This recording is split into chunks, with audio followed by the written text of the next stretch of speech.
Hello, my name is Kian. I'm a jazz musician, trumpet player, and I'm doing this series called ABCs of Jazz, where I play one piece of jazz music for you guys every day for each letter of the alphabet. So today we're on letter Q. We're doing a song called Quasimodo by Charlie Parker. Now, I get to talk a little more about Charlie Parker. Yay.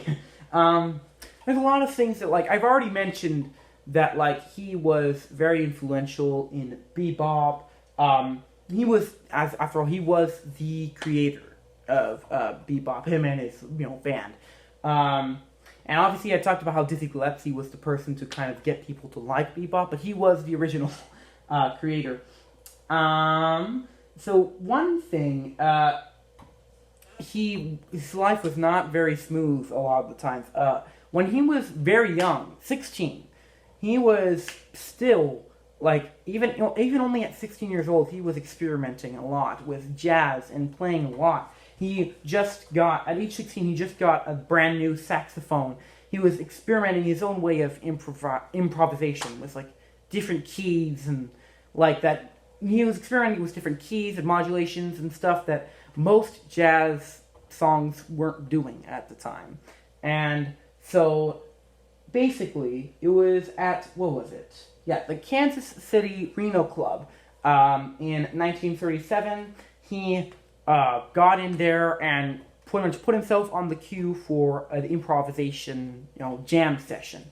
And when he got up there, it started out okay, but it quickly went downhill because he lost the melody, the song, he wasn't sure, and then he just completely dropped the tempo, and he didn't know the beat or the melody. He started going through different songs he might know to try and get out, to try to keep it going.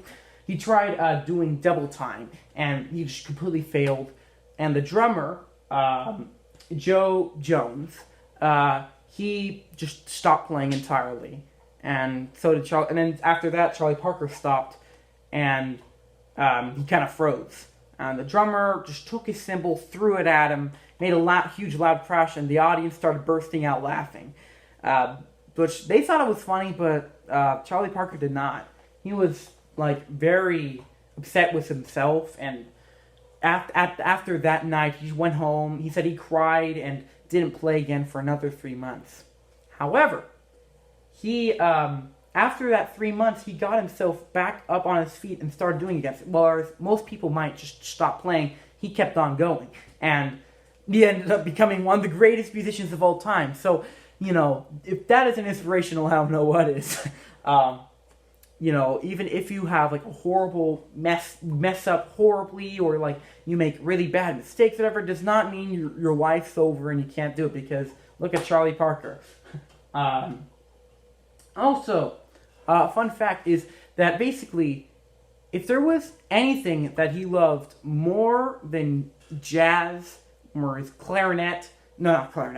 saxophone, it would be chicken. He loved chicken.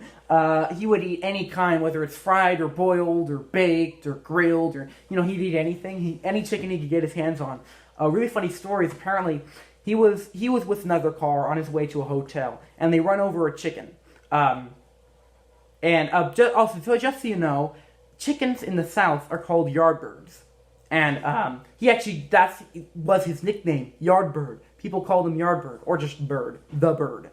But anyways, he run over this chicken, and then he's like, "No, stop! We have to go back and get that Yardbird." And so they turn around, they carefully wrap it up. Once they get to the hotel, he goes to the cook and just insists that they cook this specific chicken because he just wanted chicken so much.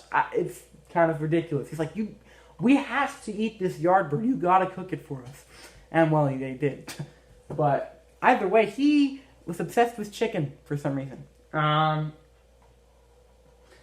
way, what the worst part though is, so for Charlie Parker, when talking about it, is that he died at a very young age. He was only 34 years old. And it was because of his drug addiction. Many jazz musicians at that time were going through heroin addiction, alcoholism, and he never got himself out of it, and so he ended up dying. He had multiple things, like pneumonia, had a heart attack, cirrhosis, and, his death actually was a wake-up call to a lot of people, like, oh, shoot, I need to stop doing this, because if I keep going down this path, then I'm going to end up like Charlie Parker. And so, his death, while it sucks if he didn't, it also did keep a lot of jazz musicians alive for a little longer, I guess. Anyways, Quasimodo. I'm gonna play this for you. It's definitely a difficult song, so I'm gonna play it once for you. I'm going to attempt to improvise on it, which I have no idea. It's a difficult one, so I spent 2 days learning this. So here we go.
Thank you. My name's Kian Barbieri, and that was Quasimodo.